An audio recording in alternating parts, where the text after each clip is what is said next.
자, 사실적 읽기에서는 글의 내용과 관련 중심 내용과 주제를 파악해야 하고 글의 형식과 관련해 글의 구조와 전개 방식을 파악해야 한다. 여기서 글의 구조하고 전개 방식은 책에는 너가 좀 꼼꼼하게 안 돼 있어서 선생님이 추가해서 정리해 줄 테니까 선생님 유튜브에 가면은 요것도 설명해 놓은 거 있다. 뭐 분류, 구분, 정의, 뭐 이런 예시 등등 해 놓은 거 있으니까 필요하면 그거 확인하시고. 자, 첫 번째 중심 내용과 주제 파악하기. 글을 통해서 글쓴이가 나타내려고 하는 핵심적인 생각이 중심 내용이고, 자 참고로 알아놔야 될 게 이 중심 내용을 쌤은 수업 시간에 뭐라 불렀어? 중심 화제라고 불렀지. 머릿속으로 생각해. 중심 내용 하면 what 생각한다. what. 이 글은 무엇에 관한 글이니? 라고 묻는 거다. 걔를 압축한 게 주제란 말이야. 이해됐나? 참고로 주제문은 하나의 문장이고, 예를 들면 이런 거야. 조선 백자의 특징 하면 주제가 돼. 근데 조선 백자의 특징은 아름답다라고 말하면 주제문이 되는 거다. 차이 구별하겠지? 주제는 보통 글의 하재와 그에 대한 글쓴이의 생각을 결합해 뭐는 뭐이다와 같은 문장으로 나타낸다. 중심 내용이나 주제를 파악할 때는 글의 제목을 주의 깊게 살펴보고 내용 요약해 보는 것이 좋다 했는데 수능 기출의 비문학 지문은 제목이 없죠. 이거 어떻게 하는 거고? 글을 요약할 때는 물론 옛날에는 있기는 했어. 이제 그 서양 고전이나 동양 고전이나 이런 애들이 올 때는 제목이 나오기도 했는데 그 뒤로는 제목이 나온 적 없다. 글을 요약할 때는 우선 중심 내용과 세부 내용을 구별하고 내용들 사이의 관계를 파악한 후에 중요한 내용을 선택해 이를 중심으로 하여 재구성. 당연한 소리 아이가? 이 과정에서 중복되거나 사소한 내용은 삭제하고 하위의 세부 내용은 상위 수준의 말로 일반화하여 진술하며, 일반화한다는 말은 포괄적으로 묶는다는 소리다. 내용 순서를 조정할 수도 있다. 2번이 중요한데 글의 구조와 전개 방식 파악하는 거. 자, 글의 내용을 구조하는 방식은 글 쓰는 목적이나 종류에 따라 다를 수 있는데, 자, 정보 전달하는 글을 뭐라? 바로 밑에 있네. 정보 전달하는 글을 뭐라고? 설명문이라 하지. 설득을 목적으로 하는 글을 논설문이라 하고, 그래서 설명문은 보통 처음, 중간, 끝으로 이렇게 나온다. 머리말, 본문, 매진말. 논설문은 서론, 본론, 결론 이렇게 나뉘지. 글의 내용을 체계적으로 이해하려면 글의 구조와 함께 내용의 전개 방식을 정확하게 이해해야 되는데, 참고로 글에 적어놔라. 글의 전개 방식을 다른 말로 이렇게 부른다. 서술상 특징.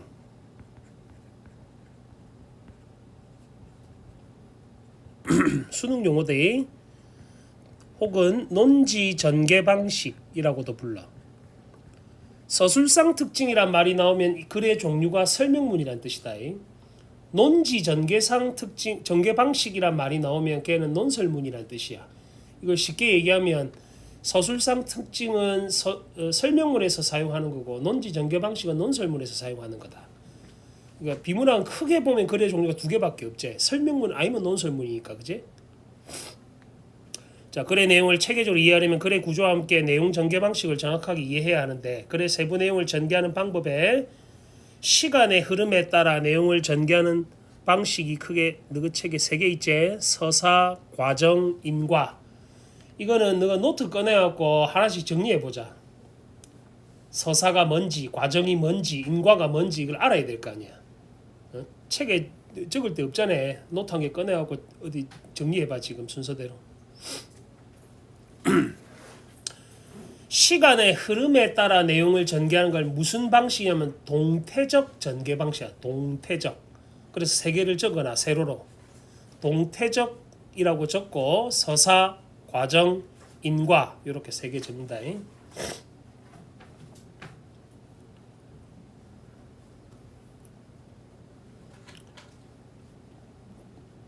어떻게 정리하는지 알겠지?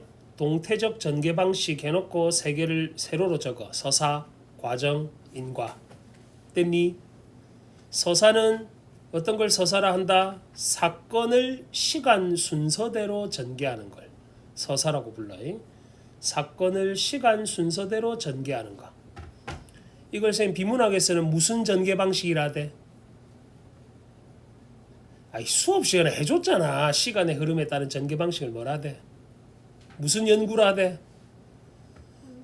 통시적이라고 불렀다. 기억나지? 14세기, 15세기, 16세기 이러면 통시적 전개 방식이라 불렀다. 반대말이 뭐라고? 공시적이라 했지. 다음 과정은 그 영어 수거로 이렇게 적어. how to라고 적어. 과정. how to 해석해봐. 뭐고? 뭐뭐 하는 뭐 어떻게 해? 네가 영어를 하는 놈이 그렇게 말하면 되네. how to swim 뭐고? 수영하는 방법. 아우 미쳤나 봐. 니는 앞으로 영어 잘한단 말 하지 마라. 너 죽여버릴 거야 내가. 뭐뭐 하는 방법이제. 영어 수고잖아 이거는. 씨. 어떻게? 수고를 약하면 영어는 못해 이 사람아. 뭐뭐 하는 방법이제. 그래서 과정은 주로 어디에 나온다? 과학기술 지문에 주로 나온다. 그럼 과학기술 지문 나올 때 뭐 해야 돼? 과정을 파악해야 돼. 됐나? 인과는 뭐야? 원인과 결과에 따른 구성 방식이다. 그제? 그래서 인과에 해당하는 문장들은 어떻게 구성되어 있겠니? 원인이 나오면 그 다음에 인과의 접소가 반드시 나와. 그래서 그러므로 따라서 결국 그 네 개만 적어놔. 그래서 그러므로 따라서 결국 그 뒷문장이 결론이제 결과제 앞문장이 원인일 테고. 이해됐나? 다음 시간의 흐름과 상관없이 요걸 뭐라고? 정태적 방법이란다. 동태적 방법 방금 세 가지 나왔고 시간 흐름과 관계없는 것을 정태적 방법이라 불러. 정 안 움직인단 말이다. 동 움직인단 말이다. 책에 없는 용어니까 기억해라고.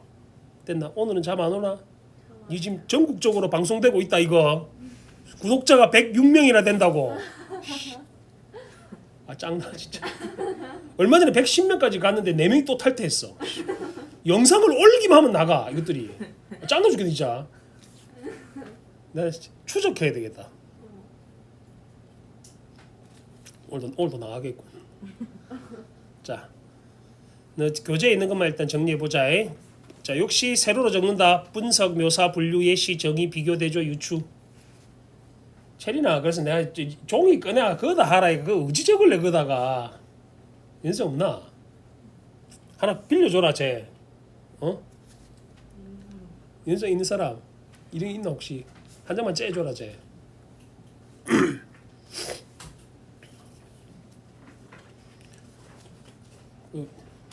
혜선아 제발 좀 내가 연습 한 개 사줄까? 얘는 필요 없겠고 너 하나 이령아 니 혹시 이면지다 쓰고 있나? A4용지. 와 니 좀 사네? 와씨 그리고 학원에 이면지 있으니까 필요하면 이면지 저 가가 써. 답답해 죽겠네 이 사람들 진짜. 왜 시험 기간에 연습장 같은 거 안 두고 다니노? 공부하는 자세가 글로 먹었다. 니도 나놓고 오지 만다고 그냥 이놈 왜 왔노 여기. 책도 안 두고 다니고 씨. 분석부터 해보자. 분석은 뭐고? 대상을 어떻게 하는 걸 분석이라 그러디? 구성 요소로 쪼개는 거다. 분석. 구성 요소로 쪼개는 거다. 분석이랑 뭐랑 안 헷갈려야 돼? 분류랑 안 헷갈려야 되겠지? 분석은 구성 요소로 쪼개는 거라 했다. 시계를 분석해봐. 시계를 분석해봐.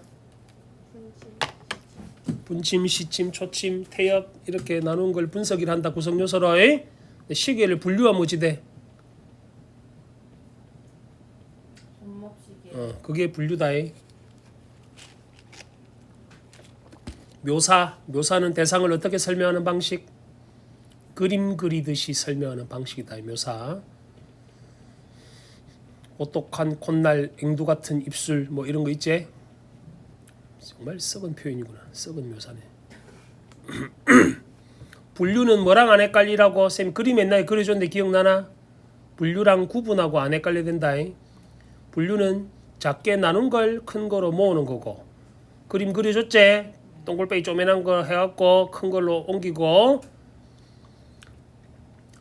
구분은 큰 거를 작은 걸로 나누는 거다.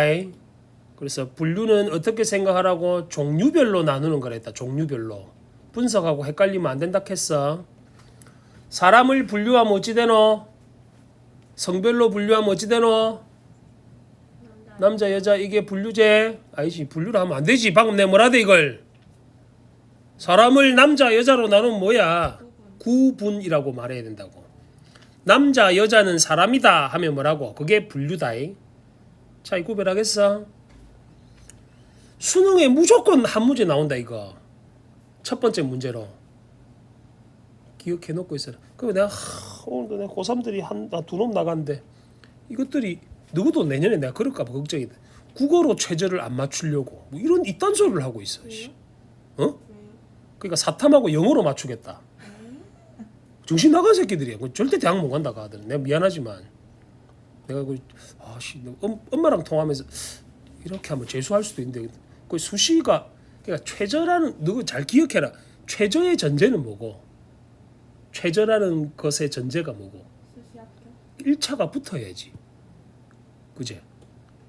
1차가 붙어야 최저가 필요한 거잖아. 둘 다 부대를 썼어. 근데 성적은 안 돼. 그래서 내가 논술 전형으로 넣으라 했거든. 그 논술로 넣었어. 근데 논술은 수능 이후에 있거든.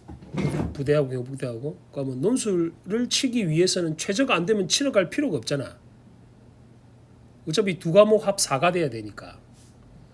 그리고 문과 기준으로 한 사회문화 같은 경우는 하나 틀리면 3등급인 경우도 있대. 100점짜리 너무 많아갖고 쉬워서. 과탐은 조금 많이 다른데 과탐은 좀 애들이 전체적으로 어려워하니까 그런 것도 있지만은 사탐은 희한해. 사문 생률을 주로 많이 한단 말이야 애들이. 근데 그거 선택한 애들이 쥐는 잘했다 생각했는데 한 개 틀리는데 막 3등급 되고 이런 애들이 있다. 시험이 쉬운 경우. 그럼 어떻게 최저가 되노? 그 결국에는 정시로 가야 되잖아. 그럼 좋은 대학 가려면 수시가 안 된다고 봤을 때 그럼 정시 지원을 했을 때 국어를 포기하고 수학도 포기하고 영어하고 과탐 가지고 대학을 갈 수가 없잖아. 재수를 하는 거예요. 그래서 중요 과목은 국어 수학이다. 상대 평가를 하는. 잘 생각하고 너무 수시에 목매달고 있지만 그냥 결국에는 지가 조금 낮게 생각했던 대학을 가고 만단 말이야. 그렇겠지. 선생님이 늘 학교 선배인데 삼성여고 예전에 혜지라고 있다. 신혜지라고. 이 아이는 좀 삼성여고 약간 전설적인 존재인데 1학년 때만 고1 때 수학을 전부 다 100점 받았어. 그리고 그 수학 영재로 불리고 막 공부도 잘했거든. 국어도 잘하고 영어도 다 잘했는데 야가 2학년이 되면서 아까 살 삐리해지더만은 공부도 안 하고 막 놀러다니고 하더만 나중에 체대로 간다고 바꿨어. 전향 진로를. 이과노비였는데 체대로 진로를 바꿨어. 그러다가 체대도 안 됐어 결국. 그리고 동대 갔거든. 근데 내신이 2점대 초반이야. 동대가 동아대예요? 동아대. 2점대 초반이야. 근데 갔더니 지보다 훨씬 얼마 전에 한 재작년인가 만나갖고 펑펑 울면서 나한테 하는 얘기가 같은 과에 너 무슨 과인지 얘기할 수는 없지만 같은 과에 내신이 7등급 8등급 되는 애들 같이 수업을 한대. 혹시 자기 고등학교 때 생각하면은 이게 좀 충격적인 일이잖아. 그래서 좋은 대학을 가려고 노력을 하는 게 많은데 결국에는 어떻게 하냐면 그냥 최저 없는 대학에 가서 만족하고 산다고. 지원도 그렇게 해보고. 그런 사태에 봉착하지 않으려면 지금부터 열심히 해놔라. 응? 고3 대하고 갑자기 성적이 올릴 수는 없는가 이거지. 이게 내신 때문에 지금 내가 공부를 하는 건 있는데 고등학교 나중에 3학년 돼서는 국어고 수학이고 나중에 포기하는 애들이 속출해. 학교에서 수업 안 하거든요. 3학년 2학기 때 되면 내신도 안 하니까 애들이. 여름방학 지나면 그냥 끝이다. 그럼 너 스스로 해야 되는데 그 스스로 되겠냐는 거지. 그러니까 미리 몸을 만들어 놔야 돼. 지금 힘들긴 하겠지만은. 뭔 말인지 알겠지? 애살 갖고 해라. 다음 예시. 예시는 뭘 들어 설명하는 방법? 예를 들어 설명하는 방법을 예시를 한다. 그제? 접속어 확인해놔. 가령 예를 들어 접속어 나오면 쌤이 어쩌라고? 무조건 네모로 표시하라 했다.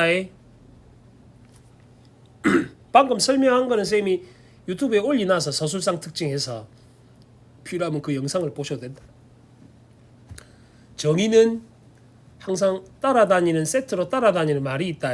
개념을 정의한다라고 말한다. 개념을 정의한다라고 말한다. 얘도 하나 적어놔. 문학은 언어로 된 예술이다 하면 그게 정의제.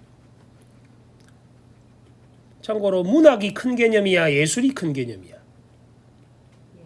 예술이 큰 개념이다, 그제? 그래서 뒤에 오는 게 무조건 범위가 넓어야 된다. 그게 정의 규칙이다. 어려운 말들이 있는데 그거는 지금 몰라도 되고, 정의할 때는 항상 뒤에 오는 말이 그걸 유 개념이라 부르는데 유 개념에 해당하는 애가 무조건 범위가 넓어야 돼. 여기까지 됐나? 예술을 유 개념이라 부르고 문학을 종 개념이라 한다. 그러니까 종 개념보다 유 개념이 범위가 넓어야 돼. 그걸 어기면 정의가 잘못된 거라고. 공무원 시험 치면 이걸 외워야 되거든. 근데 너 공무원 시험이 아니니까 이 정도만 알아놓으시면 된다. 그러니까 문학은 언어로 된 소설이다 하면 틀린 정의가 된단 말이야. 이해됐지 무슨 말인지? 너 2학년 때 초에 다 해준 거는 아나? 그래. 그때는 코로나가 한창일 때니까 힘들었겠지만 열심히 하자. 어쨌든 대학을 가야지 될 거 아니야. 비교는 어떤 점 설명하는 방식? 공통점을 설명하는 방법이다. 대조는 차이점을 설명하는 방법. 유추는 쌤이 항상 강조하는 건데 학교 쌤들도 이걸 막 헷갈려하는 경우가 있어서 비유랑 구별해야 돼. 비유하고 유추하고 어떻게 다르다디? 비유는 뭐가 닮아야 된다고? 형태적 유사성이다. 유추는 상황의 유사성이라 했다. 인생은 등산과 같다 하면 뭐 같아? 얼핏 보면은 비유 같잖아. 직유법 같잖아. 뭐뭐 같다 붙어서. 근데 그거는 인생하고 등산의 모양이 닮은 게 아니지. 그런 걸 유추라 부른다. 유추라 부른다. 근데 보름달 같은 얼굴 하면 뭐 형태가 닮은 거지. 그런 걸 비유라고 불러. 차이점 구별해라. 유추는 뭐의 준말? 기억나나? 유사한 상황에 빗대어서 추리하는 거야. 그래서 유비추리의 준말이다. 그 다음에 하나 더 적어놔. 너 교과서에 있는 거 옆에 담화표지란 말 보이지? 날개 파트 보세요. 그 편지에 하트 있는 거. 담화표지가 있는데 담화나 텍스트 내 정보 간의 관계를 알려주는 단어. 공통점은 차이점은 이것의 원인은 그 결과로 해결 방안은 첫째, 둘째 이런 것들이 담화표지어에 해당한다. 이걸 서술형으로 내기도 한다. 너가 날개를 잘 안 보기 때문에. 담화표지어가 뭔지 정확하게 정의할 수 있어야 돼. 담화나 텍스트 내 정보 간의 관계를 알려주는 단어다. 인과인지, 대존지, 비교인지, 열건지 이런 걸 알려주는 표지어다. 그래서 그거 먼저 볼게. 학습활동 먼저 확인해 보자. 52페이지 2-1번 52페이지 2-1번 보면은 둘째 줄에 보면 첫째, 둘째, 셋째 보이냐? 이걸 뭐라 한다고? 담화표지어라고 부르고 어떤 기능을 하는? 열거의 기능을 하는 담화표지어가 사용됐다고. 됐니? 이렇게 출제가 된단 말이다. 어쨌든 학습활동은 달달 외워가야 돼. 학교 시험에 학습활동은 이렇게 낼 거니까. 여기까지 됐니? 자, 그러면 적정기술 한번 확인해 보자. 적정기술 글의 종류는 설명문입니다. 중심 화제가 당연히 적정기술이겠지. 그래서 주제는 적정기술의 개념, 특징을 다루고 있는 글이다. 됐어? 참고로 적정기술이 뭐라고? 중심 화제라 했다. 근데 글의 제목이 적정기술이라 무엇인가라 했으니 적정기술이 무엇인지에 대해 설명하는 글일 거 아니야. 그래서 글의 종류는 설명문이다. 자, 머리말부터 볼게. 20세기 말까지만 해도 소수의 시민운동가나 대한운동가에게만 관심이 대상이었던 동글페이 있죠? 중심화제 적정기술. 쌤이 이거를 아까 여러 번 얘기하지만 what이라고 했다. what. 이제는 일반 대중에게도 큰 관심거리가 됐다. 하지만 접속어 확인해. 하지만은 뭐에 접속어라디? 역접에 접속어라 했지. 앞문장과 뒷문장이 서로 정반대 내용이다. 흔히 생각하는 것과 달리 적정 기술은 최근에 생겨난 것은 아니다. 1960년대 중반 3세계의 경제적, 기술적, 사회적 문제들이 제기되자 전통사회의 기존 조건들과 기술적 발전이 조화를 이루면서 경제적 개선을 도모할 수 있는 방법을 개발하려는 노력이 시작되었다. 자, 제3세계라 하면 보통 어떤 나라들, 남미나 아프리카 같은 나라 이제 좀 경제적으로 아직 발전이 덜 된 나라들, 그런 나라들을 제3세계라 부른다. 이러한 지시어 확인. 자, 이러한이란 지시어는 바로 앞 문장을 다 받아내는 역할을 하는데 적정 기술이 등장하게 된 배경이 이러한 배경 속에서 영국 경제학자 슈마어는 3세계 빈곤국의 필요에 적합한 값싸고 소박한 기술 개념으로 처음에 제안한 게 무슨 기술? 맨 처음에 제안한 기술 이름은 무슨 기술? 중간 기술을 제안했는데 오늘날 그 적정 기술 운동의 기초가 된 그의 제안은 종종 대안기술 또는 적정 기술로 표현됐는데 지금은 후자의 표현을 선호하고 있다고. 자, 그러면 적정 기술의 최초의 용어는 중간 기술이라는 단어였다. 중간 기술, 대안 기술, 적정 기술 등으로 사용되는데 지금은 적정 기술을 더 선호한다고 이 용어를. 여기까지 됐어? 이후 적정 기술이 무엇인가에 대한 논의가 많이 있어 왔는데 대표적으로 바커는 적정 기술을 인간이 기본적인 생활을 영위하는 데 필요한 모든 기술로 정의했다. 그는 의식주, 건강, 교육과 같은 인간의 기본적 필요를 충족해주지 못하는 기술은 적정한 기술이라 볼 수 없고 따라서 하위 20%의 사람들이 혜택을 받지 못하는 상태로 만든 경쟁 성장 전략과 이를 뒷받침하는 기술은 적정 기술이 될 수 없다고 주장했다. 첫 번째는 바커라는 사람이 말한 적정 기술의 정의다. 그 다음 달라. 미국의 국립적정기술센터는 적정기술을 활용되는 상황에 비추어 비용과 규모 면에서 적합한 도구 또는 전략이라는 넓은 개념으로 정의했다 했는데 여기서 넓은 개념이란 단어를 옆으로 끄집어내봐. 넓은 개념을 한자어로는 다르게 이래 부른다. 광의라고 한다. 넓을 광자를 써서 광의의 개념으로 정의했어. 광의 반대말은 뭐게? 좁은 의미란 뜻으로. 그러니까 너가 어휘가 안 되니까 독해가 안 되니. 광의 반대말은 뭐게? 야, 좁다란 걸 한자로 뭐라 하게? 아유 저번 시간에 했는데. 그 해하면 뭐하면 기억을 뭐하는데. 협의란다. 협소하다고. 협의라고 한다. 너 모의고사나 수능에 자주 나오는데 이런 용어들은. 기억해라. 기술적 관점으로 볼 때 어떤 기술이 지역적, 문화적, 경제적 조건과 양립할 수 있고 지역적으로 물질과 에너지원을 이용할 수 있으며 그 지역 사람들이 도구와 과정들을 유지하고 작동할 수 있을 때 그 기술을 적정한 것으로 볼 수 있다는 것이다. 자, 바커의 적정 기술, 미국 국립적정기술센터의 적정 기술의 정의 두 가지 설명했다. 다음 이처럼 지시어 확인. 적정 기술의 개념에 대해 다양한 견해가 있고 세월이 흘러감에 따라 개념이 변하기도 하지만 적정 기술이 갖춰야 할 조건은 일반적으로 다음 같은 내용이 꼽힌다. 첫째, 둘째, 셋째, 넷째, 다섯째, 여섯째, 일곱째까지 나왔다. 이걸 뭐라고 불렀어 아까 전에?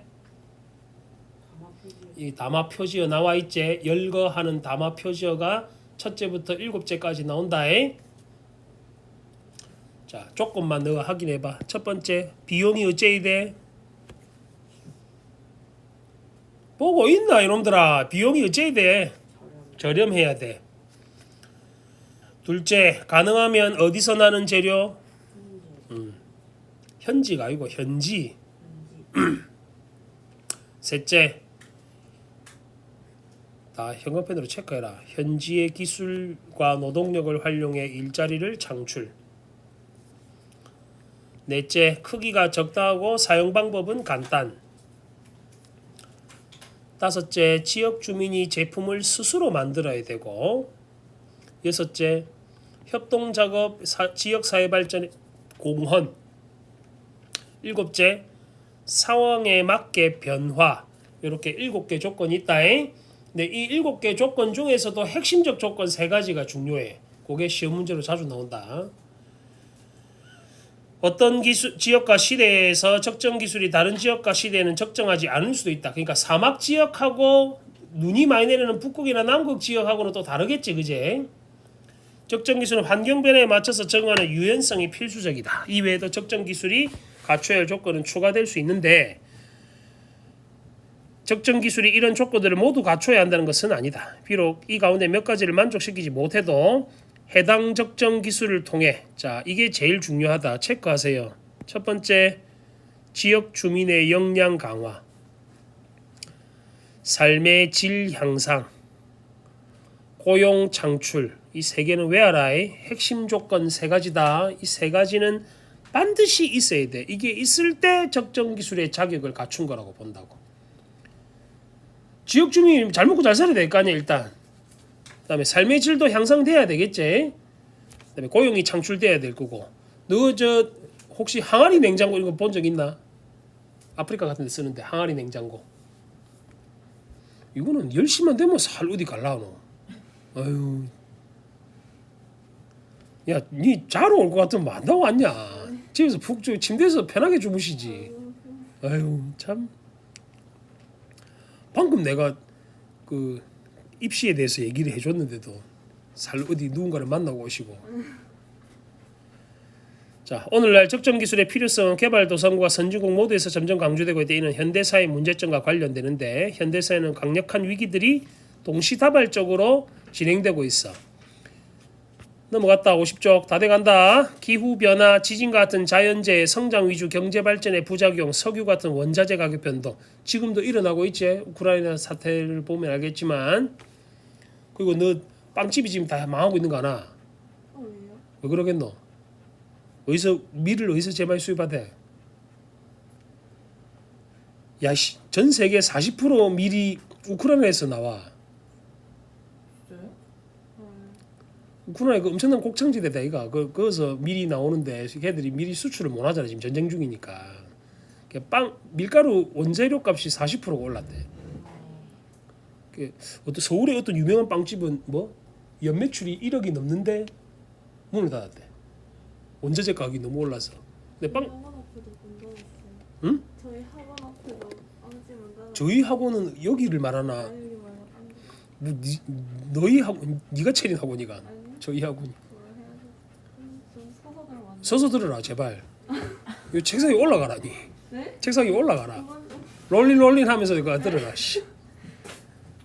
아, 난 그 서서 듣는 책상 이런 거 몇 개 사다 놔야 되겠다. 좋아요. 이런 애들을 위해서. 이런 옛날에 재수학원에서 수업을 하면 애들이 이제 니처럼 잠이 오는 애들은 책을 들고 뒤로 나가 서가 있어. 서서 이제 수업을 듣거나 아니면 책 의자에 무릎 꿇고 앉아 수업 듣고 막 이런 애들 있다. 그러니까 참 슬픈 이야기를 하나 해주면 그 결제를 하잖아. 이제 카드로 결제를 하면은 명세서가 나오잖아. 명세서가 보통 이제 재수생들이 안에 묵고 자고 다 기숙생활을 하면 묵고 자고를 하니까 영수증 이제 가격이 보통 한 달에 한 150에서 180 사이 왔다 갔다 하거든. 책값도 있고 막 이러다 보니 겁나 많이 드는 거잖아. 1년이면 거의 한 중고차 한 대 값인데 재수를 안 한 게 부모한테 효도하는 거란 말이야. 그래갖고 자습하는데 돌아다니다 보니까 이 명세서를 딱 스카이테이프로 붙여놨더라고. 요 모서리에다가 책상 모서리에다가. 그리고 그 밑에다 뭐라 적었잖아. 이게 네 학원비다. 공부를 그래 하더라고. 집이 뭐 잘 살면야 상관이 없는데 그렇지 않은 사람들도 있을까 이가. 자식 재수시킬 기라고. 정신 차려 이 자식아. 니도 아까 그 결제한 명세서 붙여놓고 공부해. 이게 네 학원비다. 얼마 안 되네 이러면서 공부 안 하는 거 아이가. 자, 그리고 이런 각종 위기는 최첨단 기술의 문제점을 부각했다. 최첨단 기술은 요새 너그 스마트 아파트 이런 거 아나? 집안의 모든 전자제품을 바깥에서 제어가 가능해. 그럼 집에 들어가기 전에 에어컨 틀어놓고. 좋은데 그 이제 문제점도 있어. 중앙 제어실이 있을 거 아니야. 컴퓨터실이 아파트 자체에 그 관리실 같은데 거기서 버튼 한 개 딱 누르니까 모든 집의 문이 다 열려. 그러니까 이제 해킹을 했을 경우 그럴 수도 있는 거야. 그 최첨단 기술의 문제점이 그런 거잖아. 그 너가 상식적으로 생각해, 우리 전화기 같은 거는 도청이 가능하잖아. 스마트폰 같은 경우는. 근데 유선전화 이런 거는 도청기를 갖다 놓지 않은 이상은 그게 안 되거든. 그러니까 그런 기술이 필요하다는 거지. 무슨 말 이해하겠지? 선진국에서도 필요한 이유단 말이야, 그게. 최첨단 기술이 위기 상황에 취약한 것은 지속 가능성에 취약하게 설계됐기 때문에. 자, 그 방금 읽은 네 번째 줄 문장 있지? 최첨단 기술이 위기 상황에 취약한 이유는 지속 가능성에 취약하게 설계되었기 때문에. 이게 이유다, 그제? 인과의 방식이다. 아까 우리 했던 거 원인과 결과에 따르면, 그러니까 뭐뭐 때문이다 나오면 머릿속으로 기억을 해놔야 돼. 아, 이게 이유구나라고 생각해야 돼. 쌤이 이게 수업 시간에는 전제라고도 했다. 원인, 전제, 이유라고 여러 가지로 불렀다. 그래서 뭐뭐 때문이다가 있으면 이 문장이 이유라고 생각하면 된다. 그럼 결과는 뭔데? 그 문장에서 최첨단 기술이 위기 상황에 취약한 게 결과에 해당하겠지. 됐어? 최첨단 기술은 자 중앙 집중적이고 체크하세요. 거대한 시스템의 구축이 필요하다. 이게 최첨단 기술의 특징이지. 그리고 이런 시스템을 지속하려면 그것도 체크해. 세 번째, 에너지 소비, 인위적 관리. 아주 불편해. 이 네 개가 다 있어야 돼. 전기가 하루 동안 끊길 때 평범했던 우리 하루가 어떻게 되리라 생각하는가? 그렇겠지? 심지어 이제 아까 나는 LOT라고 들어봤나? 폰으로도 그 집안에 그걸 설치해 놓으면 네트워크를 설치해 놓으면 누구 집에도 그런 집이 있는지 모르겠는데 폰으로 전등도 끄고 켤 수 있고 TV도 끄고 켤 수 있고 그런 시스템들이 있단 말이야. 너희 집에 그런 기계들 없나? 예를 들면 우리 집에 비데, 그다음에 로봇 청소기 이런 애들은 폰으로 작동하거든. 비데는 언제 작동하냐면 문쌤 들어갔을 때 장난친다고. 세정을 빨리 누르는 거야. 짱나겠지? 그러니까 그런 것들이야. 쉽게 얘기하면. 그러면 내 폰이 만약에 해킹을 당했다. 그랬을 때는 심각한 문제가 발생하겠지. 문도 바로 열어보고 막 너무 집인데. 그럴 수 있잖아. 그래서 쌤 집에는 그거 해놨다. 요새 다 이게 번호 누르고 들어가잖아요. 그래서 이게 걸쇠를 달아놨어 내가. 드릴로 박아갖고. 아들이 혼자 있을 때는 지금 외부 사람이 와서 문 열어달라 할 수도 있는데 문 열어주면 들어와서 막 해코지 할 수도 있잖아. 걸쇠를 일단 걸어놨어. 문을 열어도 바로 못 들어오게. 세상이 험하니까. 활활 쏟아지는 상수도가 중단됐을 때 이것도 막 머리 아프지. 이 아들 전부 전기 끊기고 상수도 중단 이거 전부 예시다. 예를 들어 설명하고 있지. 설명 방법 잘 정리해놔라. 이런 거 물어본단 말이야. 이런 중앙 집중적이고 기술 집약적인 최첨단 기술은 그걸 사용하는 사람들의 기술 의존도를 높이게 된다. 이 의존도가 높으니까 어떻게 돼? 문제가 생기겠지. 아파트에 만약에 너 아파트 저 옥상에 물탱크가 보통 있는데 물탱크에 물이 다 떨어지면 어찌 되겠노? 너 그 아파트에 물이 안 들어올 거 아니야. 그럼 어떻게 해야 되노? 물 들어가야지. 쉿도 뭐 그거 너가 알아내. 변기에 너 좌변기에 물이 얼마나 들어가는지 모르지. 똥은 그렇다 치고 오줌 싸고 물 내기 너무 아까워 나는. 왜냐면 생수통 1.8리터짜리가 9개 정도 들어가. 한 15리터 정도 돼. 물 한 번 내리는 게 옥수 많이 내려가지. 안 아깝나? 더럽잖아요. 그 더럽긴 한데 모아서 버리자. 에? 요강 같은 데다가 해갖고 모아서 한 번에 버리자. 그런 생각도 해봤어. 반면에 접속 확인. 자, 반면에 하니까 뭐겠노? 최첨단 기술의 특징하고 적정 기술의 뭐에 대해 설명하겠어? 야, 이 자식들아. 이 앞에는 최첨단 기술이고 반면에 뒤는 적정 기술이니까 둘의 뭐에 대해 설명하겠냐고. 아이, 반면에라고 했잖아. 반면에. 이걸 아까 담화 표지어라고 불렀잖아. 대조. 차이점 설명할 거 아니야. 이해됐어? 적정 기술은 기본적으로 지속 가능한 시스템을 배경 작동한다. 적정 기술은 노동력이 풍부한 곳에서는 노동력을 활용하는 방법을 모색하고 재생에너지가 풍부한 곳에서는 재생에너지를 활용하는 방법을 찾는다. 여기서 말하는 재생에너지 너가 알고 있는 거 뭐 있노? 친환경 에너지. 태양열 또 조력. 조력, 수력 이런 것들이 다 풍력 발전 이런 거. 그다음에 너가 그거 봤는지 모르는데 TV에서 예전에 그런 거 하는데 친환경 관련해서 무슨 예능 프로를 하는데 자전거 위에 기어 올라가고 이제 막 자전거 돌려. 무한도전인가 예전에 했던 것 같은데 자전거를 막 돌리면 전자레인지 막 사용할 수 있고. 그 예를 대표서 뭘 먹는 게 미션이었는데 이게 앞 위에 계속 타고 있어야 되잖아. 이제 뭐 그래 갖고 전기를 발생시키는 그런 기계 갖고 만드는 게 있더라고. 저 불 계속 밝히고 막 선풍기 계속 나오게 하고 뭐 그런 걸 하더라고. 하여튼 재생에너지를 활용하는 방법을 찾는다. 이를 통해 중앙 집중식 기술에 대한 의존을 줄이고 소규모 단위 체크합니다. 동글베이로 이게 적정 기술의 특징이제. 자립적 생존 역시 적정 기술의 특징이다. 이런 점에서 적정 기술은 위기 상황에 취약한 최첨단 기술을 보완할 수 있는 기술로 유용성이 주목받고 있고 현대사의 각종 위기에 대한 해결 방안으로 필요성이 강조되고 있는 것이다. 그래서 이거는 제3세계 국가뿐만 아니고 선진국도 고민하고 있는 기술이란 말이야. 최근 우리나라에서도 적정 기술에 대한 관심이 커지고 있는데 이는 매우 고무적. 이런 단어 알아놔야 돼. 영어로는 encourage라고 한다. 원래 너가 알고 있는 encourage는 무슨 뜻이야?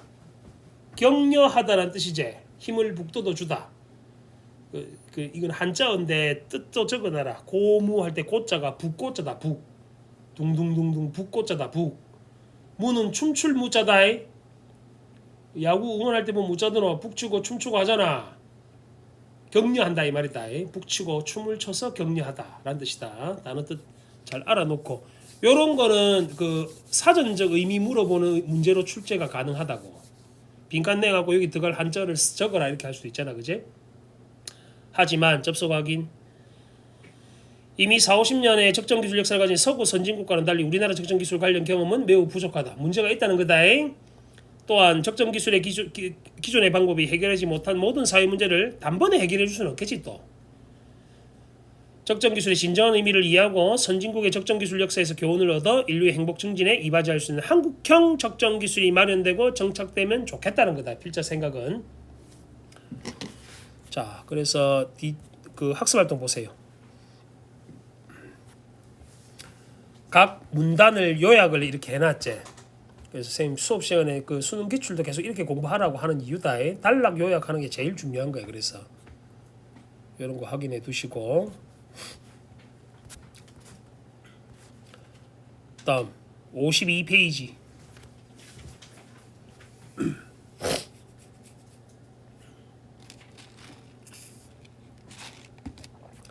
아까 2-1은 담화 표지의 첫째, 둘째, 셋째를 통해서 10거의 담화 표지를 확인했다. 그제?